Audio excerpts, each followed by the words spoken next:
The most played sport in America is cornhole. Who knew? The backyard game edges out bowling and swimming, according to a 2022 Ipsos poll. Sometimes known as beanbag toss, cornhole dates back to the 1960s, but has grown massively in the last few years. Brooke Silva Braga has been looking into how it happened. Good morning to you, Brooke. Good morning, Michelle. Okay, first some cornhole basics. Players throw 4 of these bags toward a wooden board with a hole cut out in the center. You get 1 point if it stays on the board, 3 if it goes in the hole, and these days, if you're good enough, you can get a college scholarship to do it.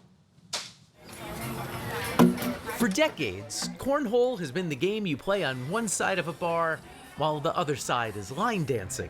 The game you play before going into a football stadium. The game you play before sleeping in a tent.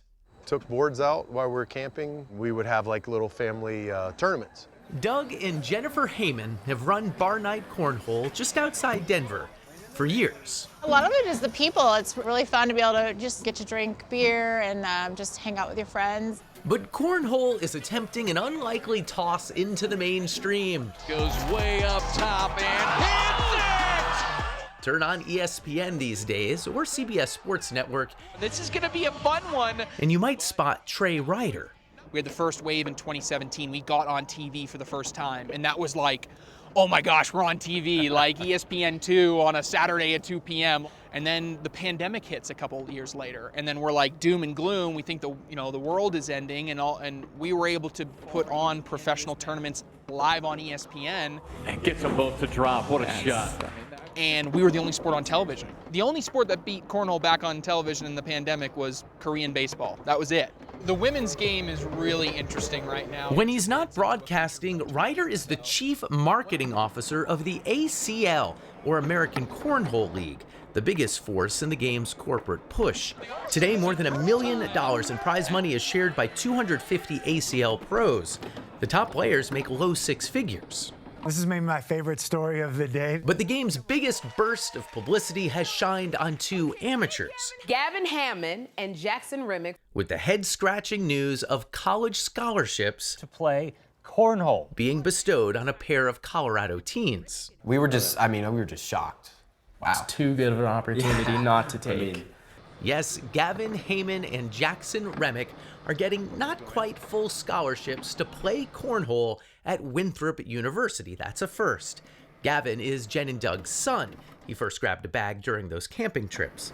Jackson started playing more recently when the pandemic shut down his baseball season. They started winning before they started shaving. And I was like, okay, I kind of like that. I like beating up on these old dudes and like showing that the kids can win. And you're playing against like adults drinking a Miller Lite or whatever. Oh, yeah, 100%. How did people treat you when you're the 13-year-old winning? They would talk so much crap and all that, but that's just how it is. What did they say? Go back to school, like all these like weak comebacks. Yeah, very weak. Mastery came from constant practice, made possible even in the Colorado winter by the conversion of the Heyman home into a cornhole court. Whose idea was this?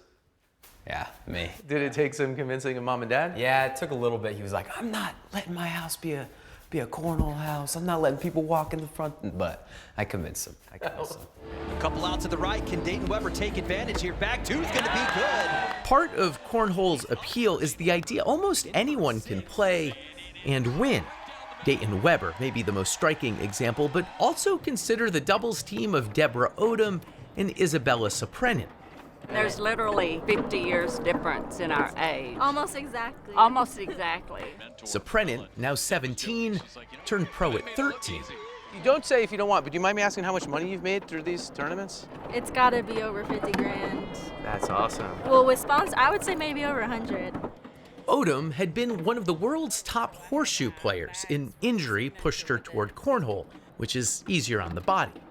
Plus, in horseshoes, there's no strategy. You just got to throw a ringer. So roll or airmail? Cornhole, believe it or not, has a lot of strategy. Oh, this is the fast side. Pro Ryan Smith explained how one side of the bag is made sticky, the other slick, allowing for different types of shots. I'm going to try to throw a block and basically try to land it here and mess up your lane. Those blocks lead to an array of responses. Intentional block for Tony Smith. It's a big part of what makes cornhole good TV. He's got to complete the push, and he does, Jeff. And a big part of Heyman and Remick's success. Oh my goodness. So that's the push. Specifically, they've perfected a shot called the roll. Oh man. Setting a block that stops their opponents from scoring. We'll see if I can hit this roll. But then expertly bouncing their own bag in. Oh my God. They are the best of the best when it comes to high school players. Dusty Thompson is the guy who picked Gavin and Jackson for the first ever scholarships. Most people put their opposite foot forward. He's Winthrop University's new cornhole coach and a former pro. You're coming up like this, and then when you're releasing, the pin should be facing that way. Thompson is trying to copy what's been built down the hall at Winthrop, a big-time esports team. These are cheaper ways to get attention than a basketball or football program. And it's all part of a grander play by the ACL to build college and even high school competition across the country. Tennessee with the win. Not necessarily as part of the NCAA, but their own for-profit business. It's seeming less far-fetched by the day. Would you like to play in college? Yeah, I would. I'd go to Winthrop University and then try to go pro. Okay, that's a goal. Uh-huh. Is cornhole a sport? Oh, that's pretty. Who's to say? But what game is more American than finding something people love and turning it into a business?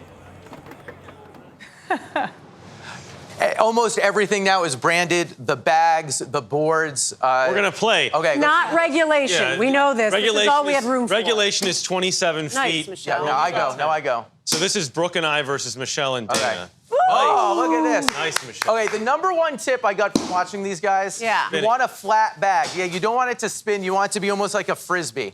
And then once you're doing that, there's a lot that's why you're kind of spinning. I'm leaving everything short here. Oh. Michelle has me 3-0. Wait, I got one more, Jeff. Yeah. Oh, okay. Oh, wait, so that's actually 0-0. But net. Oh, I didn't count how many landed on the board. Wait, Go ahead. you had one? No, go ahead. No, I think we got 2 points here. Is anyone keeping score? If I can't do this with heels on, they're coming off. We know how Jeff spent Memorial Day. Okay. Jeff has these at home. Come on, So we have 4 at 4. Okay, so now we're You're going down here. Oh! Beautiful. Michelle, I'm the weak link. Sorry. All right. We're scoring a lot. It's easy when the boards are like 8 feet apart. Not my sport. You want to go play basketball? Okay. Oh, yeah.